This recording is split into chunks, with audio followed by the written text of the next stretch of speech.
Wright's going tomorrow. Then Yovani Gallardo comes off the DL on Saturday for his much anticipated return, making his 5th start for the Orioles this season. And then we've got Chris Tillman going on Sunday. Kevin Gausman goes Monday.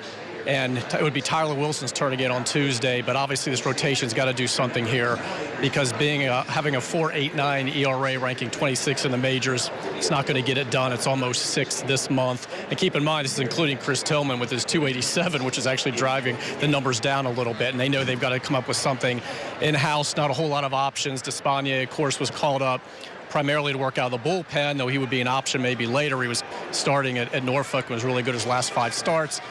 Too soon for Dylan Bundy. I keep telling people that. He's not stretched out enough. They're just trying to gradually build up his innings to make him more of an option in spring training next year. He's certainly not going to get a start the first half of the season. Chris Lee, they like him a lot at Bowie, but he's still on the DL right now with a lat injury. So they may have to look outside. You know, Dan Duquette's always looking for pitching. Kyle Loesch is a guy they made a minor league offer to a while back, and he ended up signing one with the Rangers. He's got an opt-out. Someone gives him a major league job, they can have him. The Orioles have been reluctant still, obviously, to do that, or he would be here. That's a guy to keep an eye on. And, of course, they've had plenty of trade talks with the Padres, even after getting Despaigne. Pretty much everybody on the Padres roster is available right now. It's just a matter of what can you give up to get a quality pitcher in return. They've already traded away some top pitching prospects, including Eduardo Rodriguez, who we're seeing tonight, Josh Hader, Zach Davies, guys like that. So it's not going to be easy. I think right now you're really just counting on the guys that are here to be able to step up. Now, Roch, the Orioles have 4 players on the disabled list: Caleb Joseph, J.J. Hardy, Yovani Gallardo, and Darren O'Day. Can you update us on some of them? Yeah, well, with Darren O'Day, it's still going to be a while yet with that hamstring. He hasn't even thrown off a mound yet.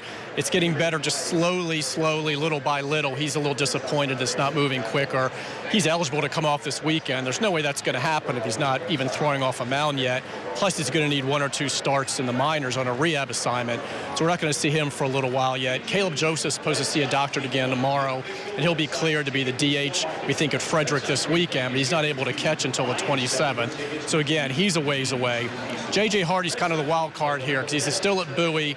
He could come off the DL as early as tomorrow, but I'd be surprised if that happened, if he's still feeling a little bit of discomfort, just a little bit running the bases right now in that left foot. They're certainly not going to rush him back.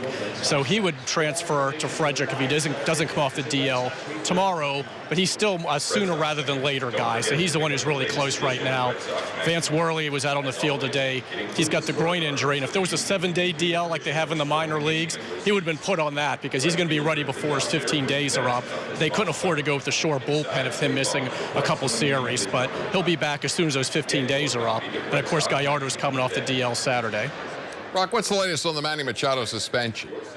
Well, Buck said he knew the date of the hearing, but he wasn't at liberty to say. But an industry source said that the hearing is scheduled for Tuesday. If Manny so chooses to have it, of course, that's still his option. He doesn't have to, but it is expected. He's been suspended for 4 games. They could have the hearing in Baltimore on Tuesday, try and get it reduced. So, you know, that's good news, at least, that we know that it's getting closer now to some sort of a resolution. And, of course, it'd be nice if J.J. Hardy comes back while he serves however many days in that suspension. But keep in mind, you can't replace an injured player or a suspended player. You have to go a man short. So, even if J.J. comes back and Machado serves a suspension, they're still going to have to make another roster move. But the hearing right now is scheduled for Tuesday.